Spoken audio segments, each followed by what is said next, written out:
Let's start this video with a quiz. I'm going to play you a little bit of music, just enough to hopefully not get sent to copyright hell, and without cheating, I want you to try and guess what it is. Are you ready? Okay, here it is.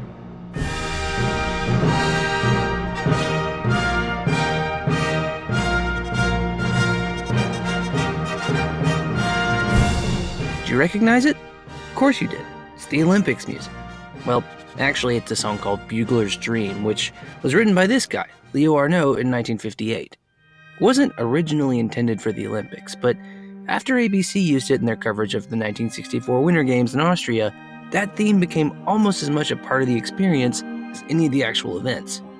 And that created a bit of an interesting obstacle for the next network that covered the Olympics. When NBC got the rights to broadcast the 1984 Summer Games in Los Angeles, they decided to add their own theme music into the mix, which was a bold strategy considering the popularity of the original song. But NBC knew what they were doing, and they were not about to screw around when it came to who was going to write it.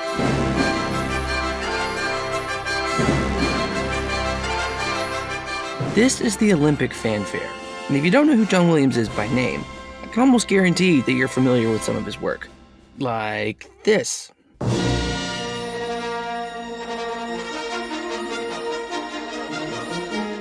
Or this.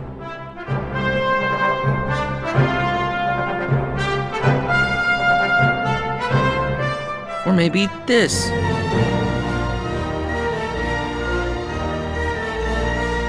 The point here is that when it came time to stamp their own mark on the coverage of the Olympics, NBC was willing to pull out all the stops. For their sports thing, they hired one of the most well-known composers of the entire 20th century to make sure the song was good, which might seem like overkill, but it's not.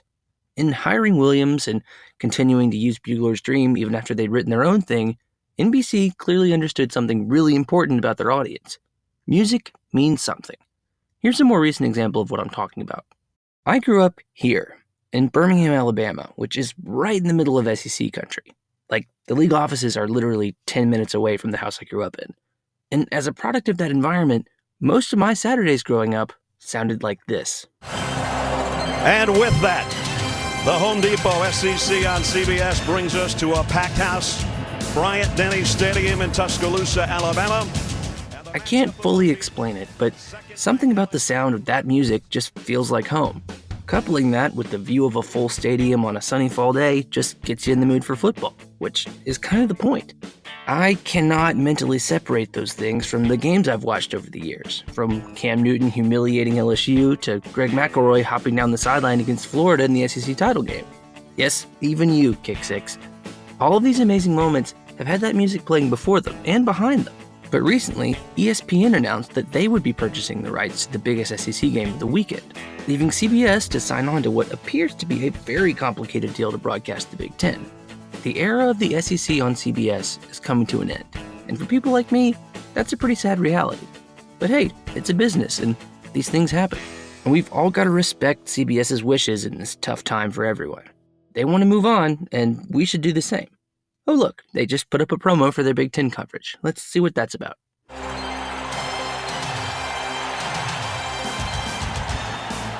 What the absolute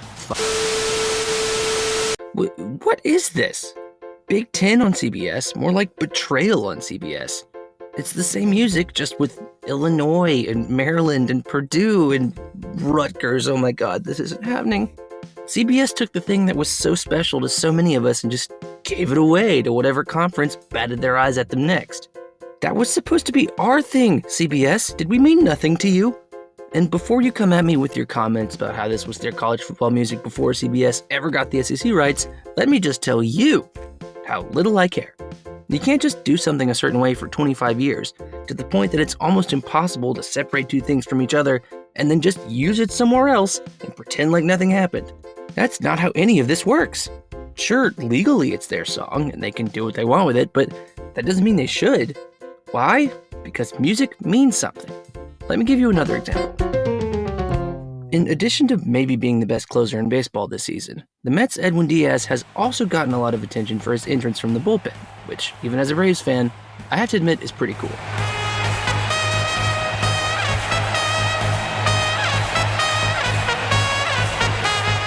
But being a Braves fan, I also recognize that song as William Contreras' walk-up music. And when the two teams played in mid-August, the Mets announcers, 1, didn't seem aware of that being a thing, and 2, appeared to be genuinely annoyed about it.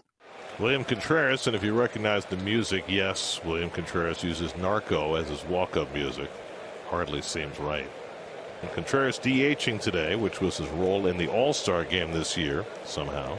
And I don't even really blame him for defending Edwin Diaz's honor, even if it was at Williams' expense, because music means something. And whether you realize it or not, music is all over the sports we watch. Batter coming up to the plate? Music. I can't hear Ozzy Osbourne's Crazy Train without thinking of Chipper Jones, because that was his walk-up song for like my entire childhood. Watching a college football game? Music. I guess we're going to see Wisconsin do jump around on CBS now, which I'm definitely not still bitter about. Before a Premier League soccer game? Music. Pretty much every team in the division has a song that they play when the players are walking out, but my favorite is probably Crystal Palace.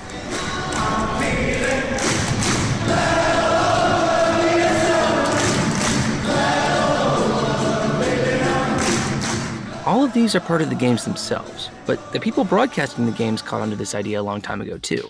If there's a big national broadcast happening, it probably has some kind of theme music that you probably know, whether you realize you know it or not.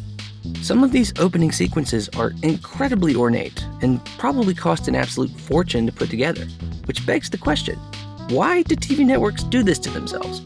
Why spend a ton of money to hire John Williams or Carrie Underwood or Hank Williams Jr. just to grossly underuse their talents to create something that doesn't technically have anything to do with the thing you're broadcasting?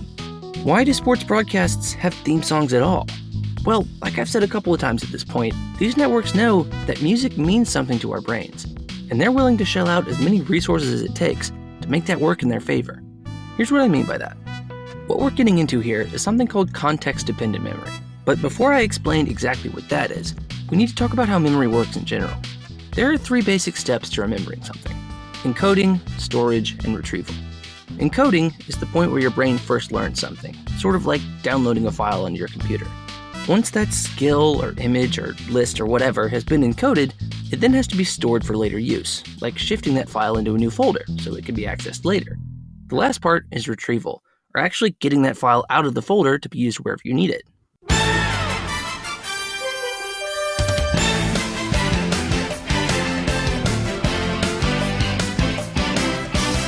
Yeah, I really just wanted an excuse to play that song. There are a lot of working models for memory, but generally, they all agree that encoding, storage, and retrieval are important parts of the process for remembering something. When we talk about theme songs and why they stick with us so much, we're talking about a process called context-dependent memory, which is the idea that we can retrieve information better when it's connected to our current context, or when the current context mirrors the conditions we encoded the memory in the first place. So, for example, if you study for a test in a particular room and then take the test in that same room, you should, in theory, be able to remember the information you studied better because the context is the same. Through what's known as priming, we're able to connect the sensory information we have around us in a given moment to memories we have stored in our brains. And this is tremendously useful. If you're trying to remember where you parked, you might see a tree or a sign or something and think, oh yeah, I'm right over there. There could be a certain smell or taste that reminds you of food you used to eat with your family when you were a kid, and that could prime some memories of time you spent with them. Or you could hear a song and have that remind you of watching the Braves play in the playoffs, for example, which is exactly what this one does for me.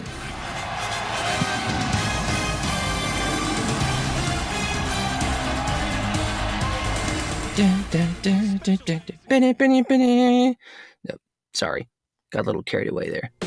When I say that music means something, that's what I'm trying to get across.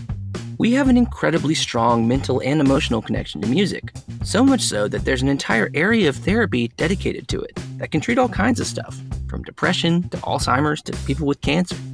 Listening to music increases blood flow to the parts of the brain that control emotion, memory, attention, and imagery. And a study in 2008 found that the more positively we feel about a piece of music, the better we remember what we associate with it. So if you've ever wondered why sports networks go so hard trying to come up with great theme music for their broadcasts, that's why. They want to create that connection, so that when you hear music like this,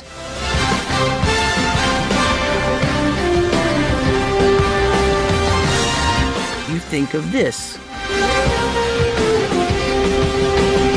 and you stay watching as long as possible. Although this is CBS we're talking about here, so knowing them, they're going to start using this for marble racing or whatever.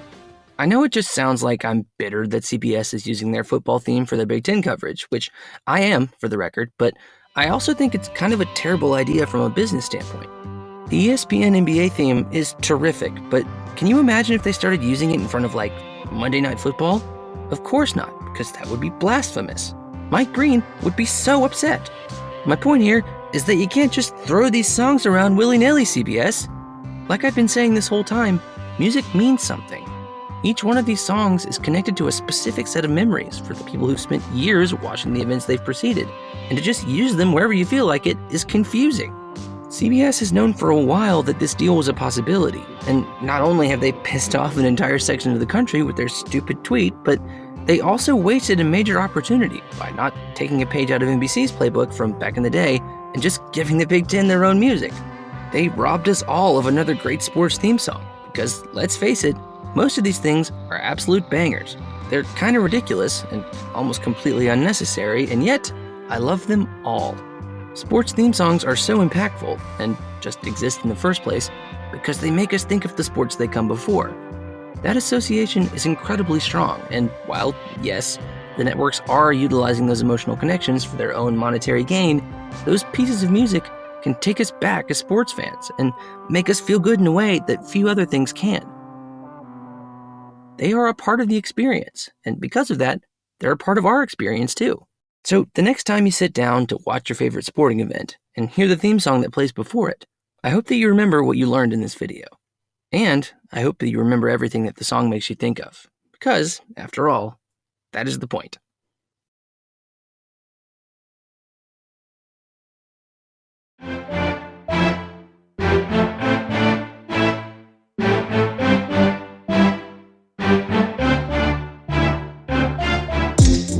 Hi everybody!